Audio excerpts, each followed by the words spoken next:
You are now tuned in to the Gifted Gab.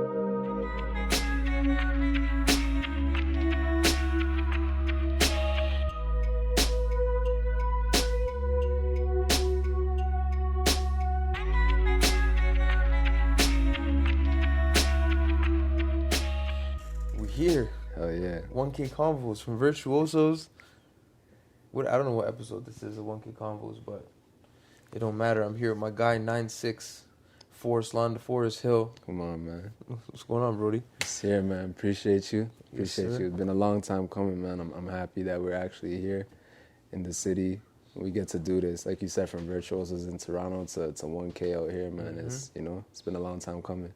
Long time coming, bro. And you have an interesting journey, man. Like growing up downtown Toronto, Yeah, coming to Calgary. It's pretty similar, like between me and you. sure. And then now you're doing the music, R&B, little glimmer, little you got a little bars, a little hip hop in there. You know what I'm saying? Spice here and there, for sure. Yep. What is the music business, being in it right now, taught you so far about yourself?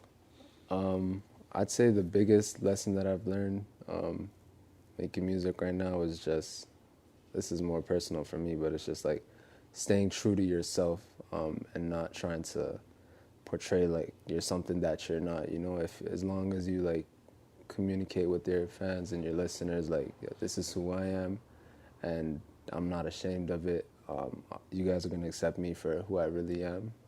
People will gravitate towards you for that, like all the gimmick stuff, like it's cool, like, if you're trying to be entertained and stuff, because I feel like music at this point in time, it's more about entertainment than like actual talent these days, it's like whoever's gonna go viral and shit. But yeah, to answer your question, I would say, just staying true to myself and, just letting people know that there's no shame in being you. Yeah. What's the hardest part about making music? When you're not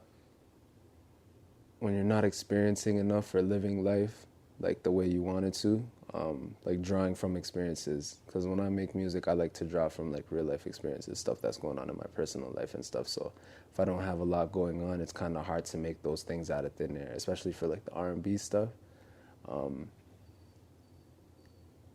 I find like if you're in like either in a relationship or you're just going through some stuff, it's easier to like communicate those things because it's kind of like you're in the moment with it and you can just communicate that stuff easily, where you're kind of like, if you're single or you're doing your own thing, it's like you can channel like the previous stuff, but you can only do that for so long. So like, your energy might shift to some more like some fun stuff, some lit stuff, yeah. Some of the greatest acts and albums that we've come across, I think, is like when people are going through, the most. And have you seen that like kind of affect your music? Like when you're going through something and you decide to make music? Absolutely. Yeah. I feel like that's been like my best work. I feel like if I've ever had to like face any adversity or like, trying times in my life, like that's when like my best work would prevail. Like for example, like we'll get into it later, but like my most recent EP, I went through a few things, like my lungs collapsed. I was just getting out of a relationship. There were just a lot of things going on at that point in time. So like just channeling that energy into that project. I nurtured it, and it also was like a healing process at the same time, So it was like I was able to like express how I felt on the music and, just like share with my fans like where I was at that time, how I was feeling, and it's just real, it's raw, it's uncut, like it's like I'm wearing my heart on my sleeve type shit. When did you know? When did I know what? When did you know it was gonna be like music you was gonna do? Man, that's a great question, because it's like, I always had a passion for music. I always loved it. I just didn't know like if it was ever gonna like come to anything. I would say I started making music in like 2016. I remember the first time I ever went to a studio. It was like out here. So my career started out here in Calgary. The first time I went to a studio, I was with my brother, his girl at the time, and one of the homies that we used to work with. We were working at Red Lobster at Northgate, and his girl is a rapper, and she was going in to record. So going in there and just kind of getting that studio vibe and the studio experience, I felt like at that point, this is something that I can do. And I just, from that point, I took the time to just like perfect my craft, and get my own equipment and start doing stuff from the crib. And also meeting my artist manager, who was my restaurant manager at the time, Smurf, showing him what I was working with at the time, and him offering his place for me to, to come in and develop my sound. That was very crucial for my like development. So yeah, I'd say around 2016. 2016 was like when things like really started like clicking for me, like, yo, this is something you can do in the future, or you can make a career out of this. It's interesting because you say, your music journey started in Calgary, but you grew up downtown. Yeah. So a lot of your peers that you grew up with, Absolutely. They doing the music thing too. Oh, yeah. They coming up like Smoke Dogg, Puffy L's, you know what I'm saying? Yeah. Beretti, Lil Beretti, you know what I'm saying? So how has that kind of influenced your music, and seeing that, like, does that have any direct impact on your art? Yeah, man, it's been inspiring. I remember like around the same time I started making music. Yeah, like you had Mustafa, you had Smokey, you had Moji, like all these guys, that they were doing great things, and it was inspiring to see people that I had grew up with and grew up with within the community, like reach these levels of heights, and it motivated me to like want the same thing for myself. Like, yo, if the people around me can do it, like there's no excuse for me not to, one, want that for myself, and also to go out there and pursue it, so yeah, all their journeys, all those guys, Puffy too, like, it was all inspirational. Like, yeah, it inspired me to really go get it. Yeah, and then, I'd like to see you on a couple of hooks with the Mandem. I mean, it'd be, Sure. And then you're also taking a different approach, because R&B is not something a lot of people tap into. Sometimes people say like, R&B is a thing of like the early 2000s. You know what I'm saying? What was it about R&B? What was the inspirations behind, singing? Yeah. You know what I'm saying? A lot of guys, it's hard to sing. Singing, I try to sing in the shower all the time, man. That's the only place you're gonna hear me sing. 100%, man. Why that route? What were your inspirations? Man, I grew up on a lot of R&B growing up with like my older siblings. Like majority of them are like 10 years older than me, so I was listening to stuff from like back when they were like in their teen years and stuff. So like, yeah, late 90s, early 2000s, like you said, that golden era, like Genuine, Usher, Aaliyah, Brandy, everybody from that era. I was listening to all that stuff, and I was taking their Walkmans and putting in their CDs and listening to like. This guy said Walkmans. Some people don't even know what a Walkman is. Like it's crazy to even think about that. Like even just the connection to music at that time. You know what I mean? It's like you had to go to the stores to go get it, or we didn't have social media, so like your reach to these artists wasn't as accessible as it is now. Like you'd have to see them on TV, like for an interview, or like you said, you had to go into like a HMV and get like a CD or whatever, or you're burning CDs, or you're just like on LimeWire, whatever, just downloading your favorite songs. And you had to work for music. You had to work for music, which is kind of crazy to think about. Literally, and now it's the other way around. Yeah, man. So yeah, to answer your question, just growing up with my older siblings, definitely helped me like shape that R&B sound and bring like that old vibe, and also like put a new twist to it. Yeah. Who's your top 5 artists that let's say who's your top 5 favorite artists right now? Yeah, it's hard because it always shifts, but like in terms of like influence, like definitely gotta throw like Drake in there, just because like one, he's the guy, and he puts Toronto on the map, and that's the hometown for sure. Lil Wayne. Damn, it's hard, man, to pick just 5. Like you gotta throw MJ in there. MJ is definitely a big influence. Man.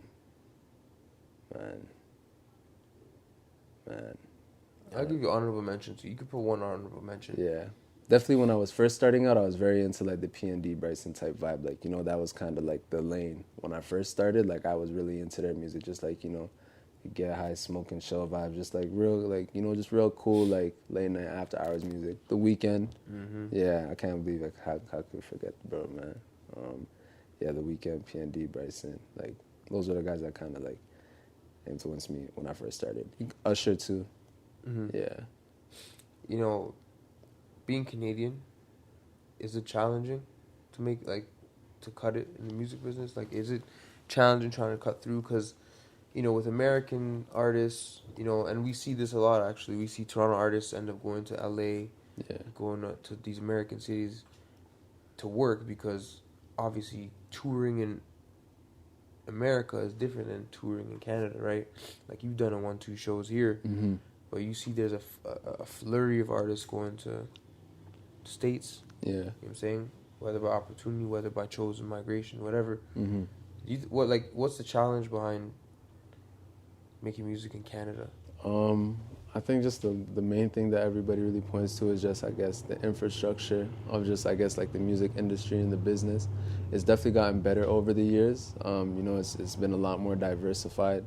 There's been a lot more inclusion. You know, hip hop has definitely like reached the forefront, which is like, you think about that 20 years ago, like that wasn't really, you know, like you wouldn't see that. But yeah, the infrastructure definitely like not having the resources and, you know, like I guess even like the support like for like, you know, the local and up and coming artists, like the major labels, just having faith in like the local Canadian artists is one thing.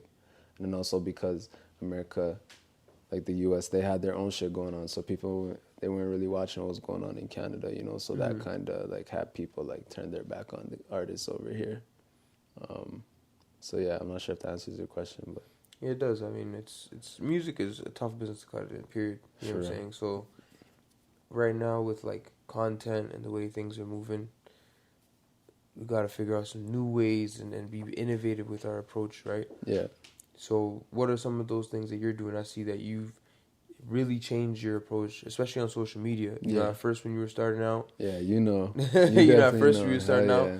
it took a while for you to get out of your shell. Absolutely. You know what I'm saying? But now I see you kind of more involved with like the new innovations that social media is coming up with, whether it be reels, whether it be, you know, engaging with fans and shit. You're constantly like trying to like, okay, what's the new approach? You know, so what's that process been like keeping up? It's been good. It's really like a confidence thing, man. You know, just because going back to the R&B, like R&B is like, it's such like making that type of music is like it's a certain level of vulnerability that you're opening yourself to people, and like you said, for dudes it's like it's not as easy because you know you might be looked at as either just like not as hard as like the dudes that be rapping, or like you're soft, or like you know you're just like that type of thing. So yeah, once you get past that, it's kind of, it was easier for me to like, you know, develop confidence and, you know, put myself out there, and not be afraid to fail really more than anything. So once I was able to like, you know, have those experiences of failure and, you know, just know that it's okay to, you know, fall flat on your face sometimes, like then once you get past that, it's like you don't have nothing else to lose. You go out there and do what you got to do.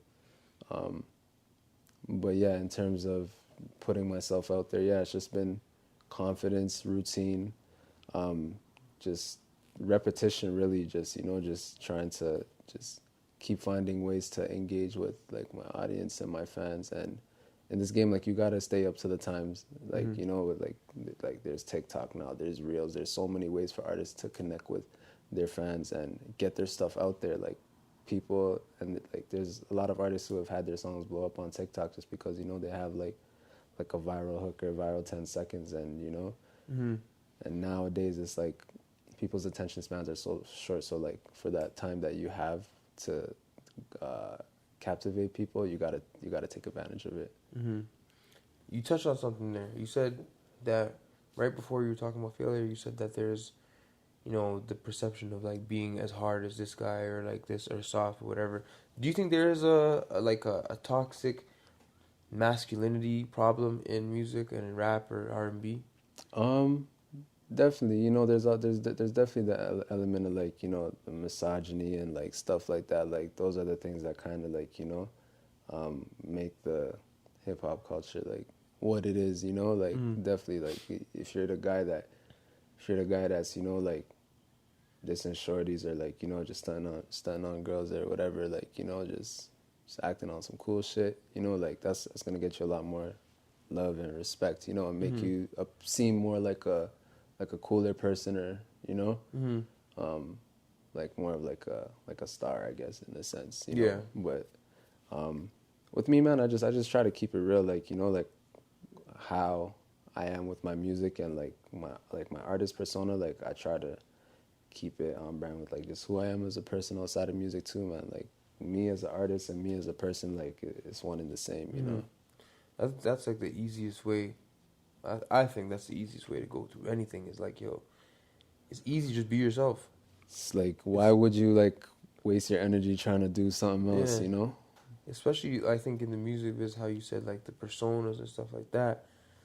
You know, we see from what I see, you know, you see the blogs, like, you know, academics and you know, like the six buzzes and that kind of, for sure, in a way, kind of profited off of not just the culture, but like off the negativity of the culture. You know what I'm saying? As much as like these blogs do to help artists, to inform people, a lot of them also feed off of the negativity. You know what I'm saying? Like straight like that. Like a lot of blogs feed off of negativity.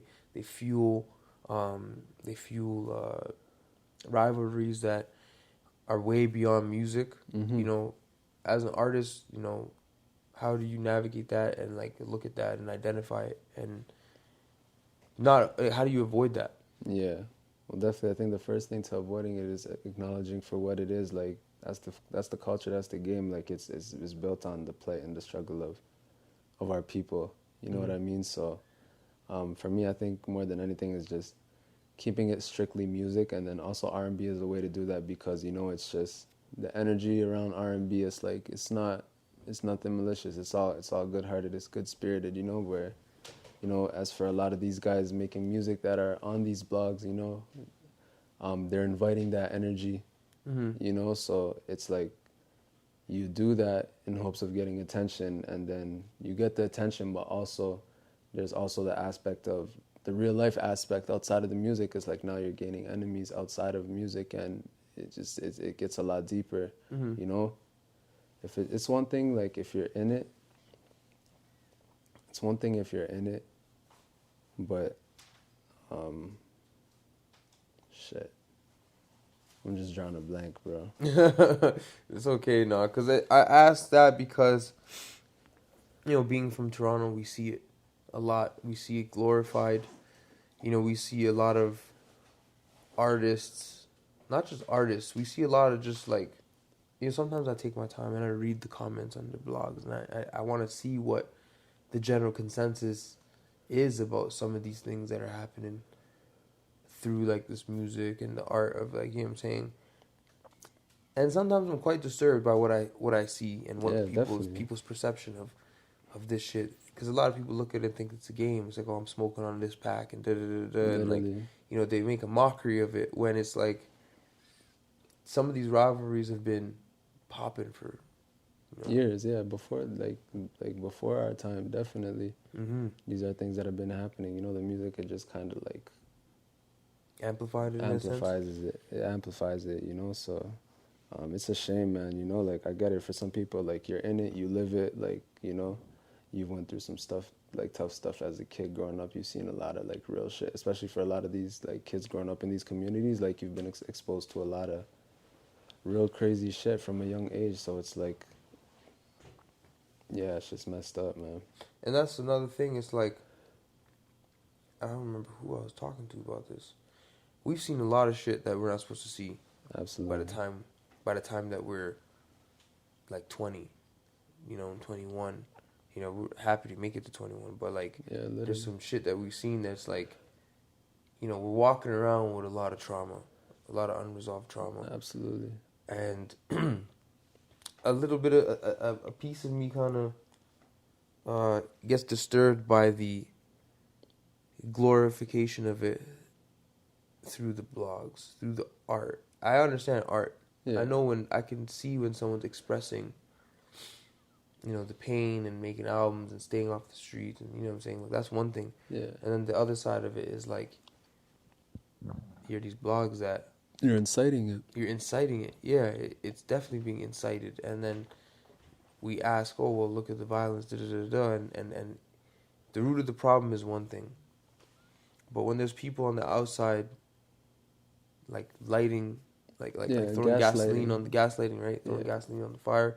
It's like, yo, how do we, as artists, as people with a platform, as people that have actual influence, how do we mitigate that, and how do we use that for good?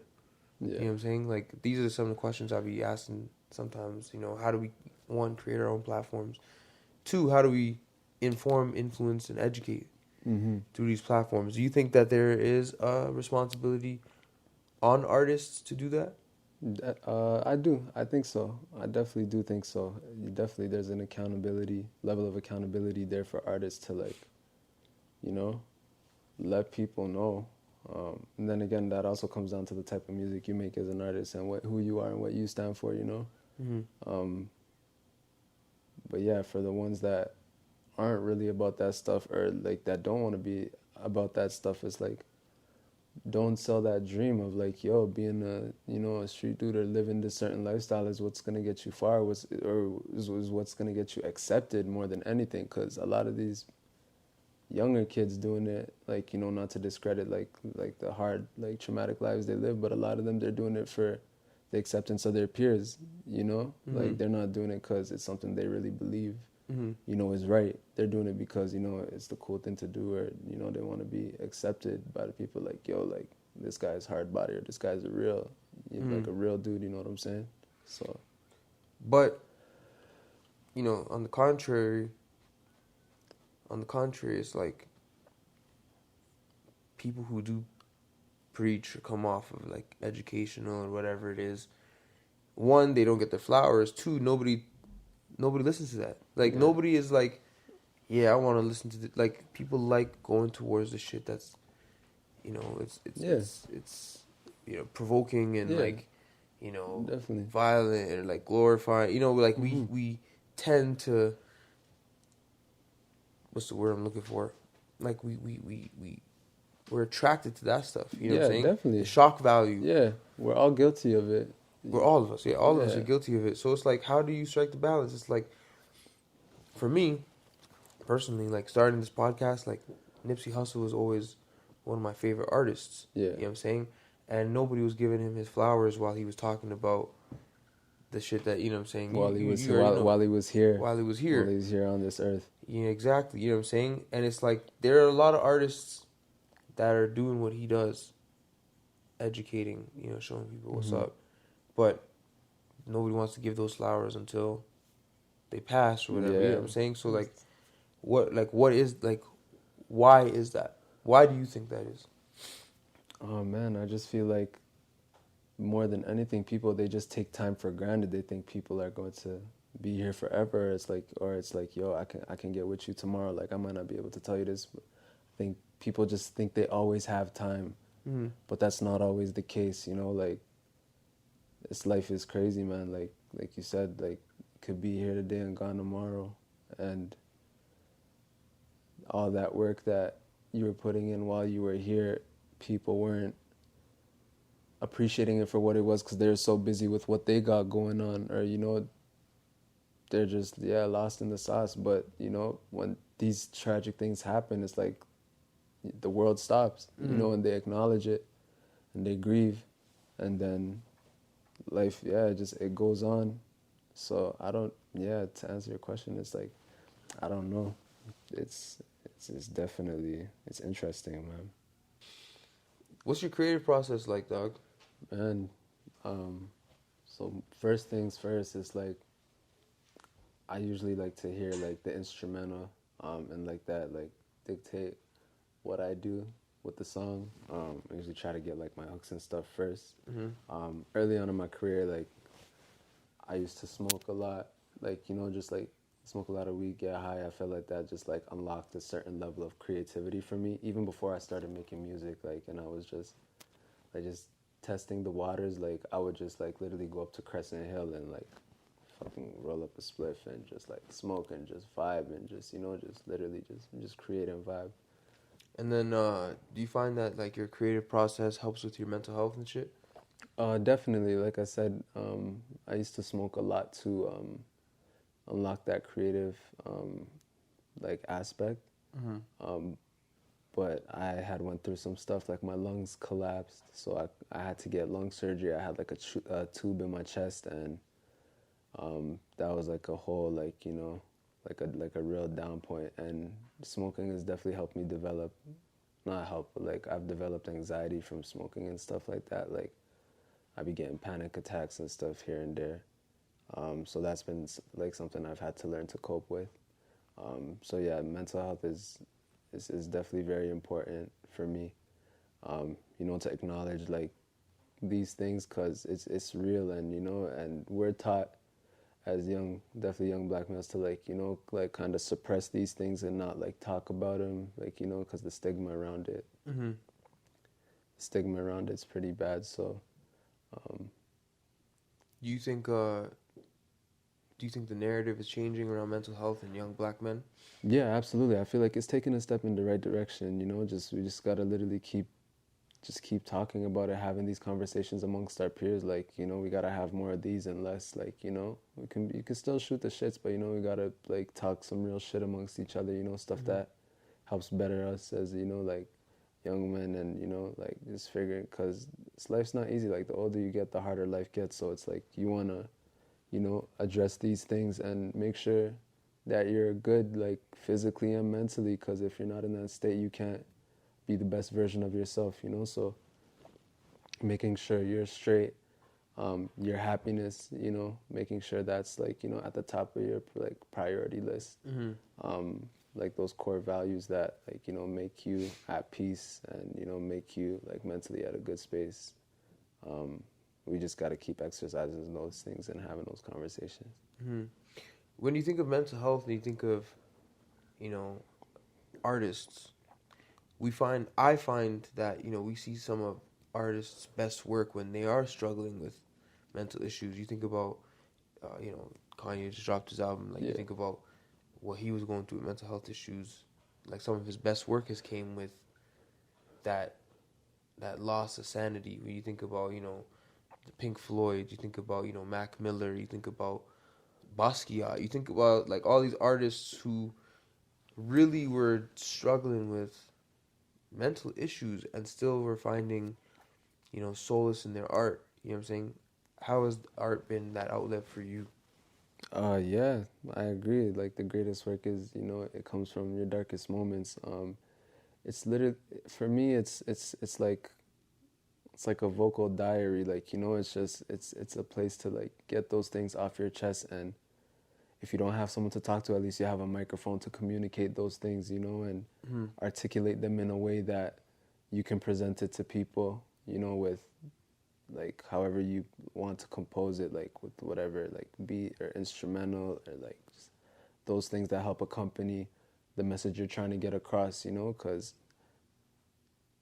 for me, like that's the music I definitely gravitate towards to the most. Like, you know, where people are letting you in on, you know, their challenges and what they're going through. Like you can really feel it. Like that's how powerful, like music is so powerful. It's scary the way like you connect to it and how it can mentally affect your mood. Like, you know, like a song might be able to get you angry and riled up if you're not feeling, like if you're upset about something, or if you're feeling sad and you want to play some stuff that, you know, like that's more down. Or if you're like you're in a great mental space, you know, you might play some like some Afro beats or some dance hall, some stuff that'll keep your spirits up, you know. So it's powerful, man. Music is powerful. Super powerful.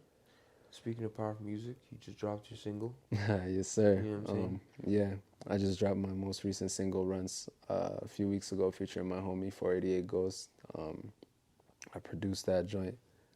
I've been starting to get into the producing as well, so that's been pretty fun. That song was actually crazy because I made that beat. I remember making that beat on like Christmas, I made that beat on Christmas, like after like, you know, spending the day with the fam and stuff. I went home, I cooked it up.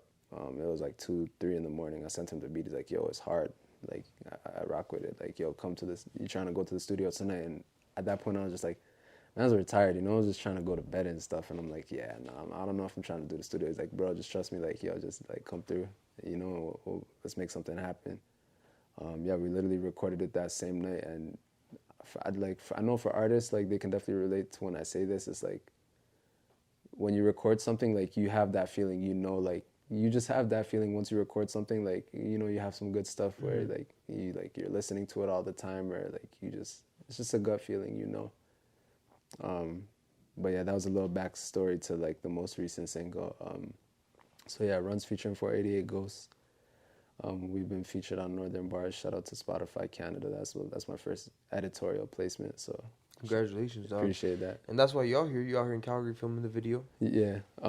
So I'm actually filming another video out here. I'm linking up with the Kid T, one of the hardest cinematographers out here, and you know, also a dope artist himself. You know, so I was excited that I was able to lock in with him. You know, and just come through with some unreleased heat, and actually come through to Calgary and actually like get some work in. Like, this is where the journey started for me, and I haven't been able to document that. So with this next drop after Runs, I'm hoping to, you know, like showcase how things got started for me and how I got to where I am now. Mm-hmm. Yeah.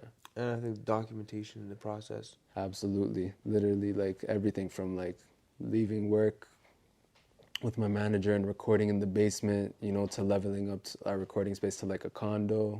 And you know, by the time I had left Calgary to go to Toronto, I had a few songs under my belt. I'd gained like some pretty good recognition. Like my music got into the hands of like Brandon Jennings, who used to play for the NBA. Like, and even just that whole experience of like just sending him my first song ever and just saying like, yo, like, let me know what you think, and him hitting me back like, yo, this is hard. I reposted it, you know.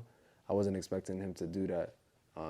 So that was love. Like, that was, you know, for someone of his like, you know, stature to, you know, acknowledge my stuff and support it and be behind me.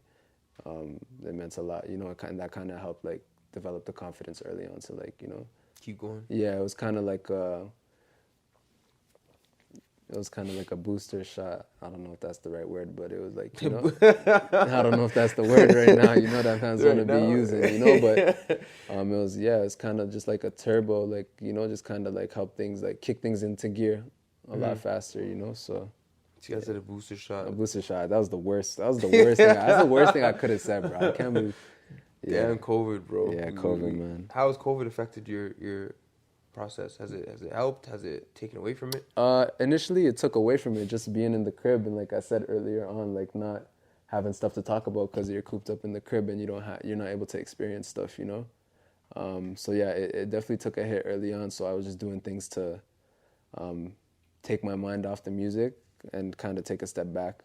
So I was just like playing video games, going for walks, like things like that, go kick it with the fam, you know, and just take a step back from the music and then get back into it when I felt like I was more invested, you know, because I felt like when I was trying to do music and I didn't have stuff to talk about, it was kind of like half-assed, or like I wasn't really like invested emotionally into it. So I had to take that break to like appreciate it and get back into it. There's some importance in taking breaks. I think hustle culture has got us thinking that, I get caught up in all the time, thinking that we have to be working 24/7, constantly doing something that has to do with our craft, constantly have to be on the grind. You know, what's the importance of a break? It's very important.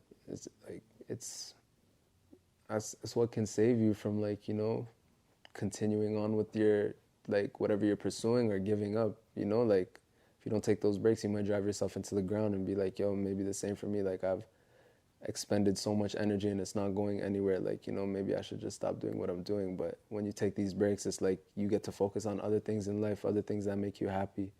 And when you get back into that mental state where, you know, like you're good with yourself and you're good where you're at, you can pour that energy back into whatever you're doing, you know? So like breaks are essential, like, and you deserve it.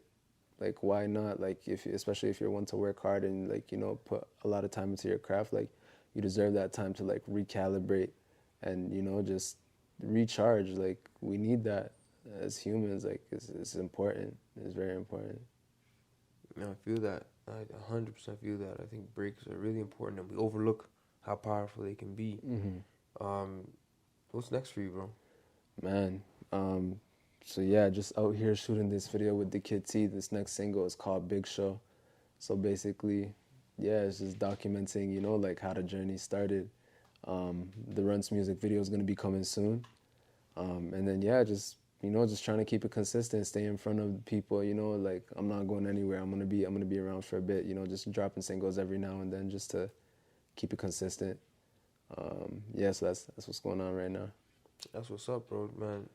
Happy to have you on here on 1K Convos. Yes, sir. Before you go, who do you want to see on 1K next? And whoever you do mention, you got to help us get him on here. Absolutely. Definitely want to see the homie young Jevin. Jevin definitely. He's been doing a lot of good things. He's hooping CFL, doing his thing. Definitely TJ for sure, because he's been making noise and he's putting a lot of work out here. Yeah, I'd say that's pretty much it right now. That's all I could think of at the top of my head. That's all good, man. Yeah. And then where can we find your music? We know Apple Music, Spotify. Like where else can we tap in with you? Yeah, I'm everywhere. I'm on all streaming platforms. 96, just the numbers. Instagram and Twitter, it's N9NE6. Yeah, tap in, definitely check me out. All different types of vibes, all different versatility. And I'd love to connect with whoever. Let's make it happen, man. Yes, sir. My guy 96. Appreciate Don't you. leave a girl around this guy. He might serenade her to sleep. For sure, man, Just like that, man. 1K Convos, The Gifted Gab, your boy Alex. Forest Lawn to Forest Hill with 96. Just like that, we gone.